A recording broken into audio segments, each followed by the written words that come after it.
भगवान हमार तो स्कूल खत्म हो गया, अब हमरे आगे नहीं समझ में आवा तो भगवान के हम का करी।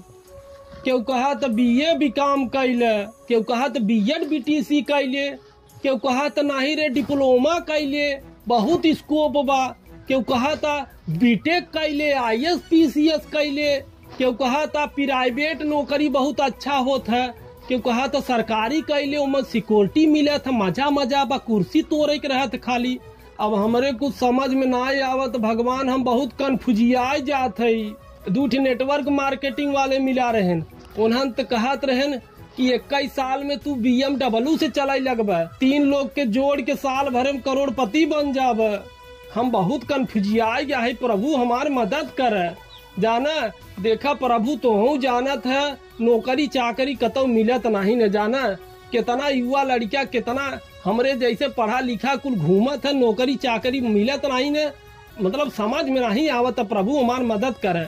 जय भगवान की।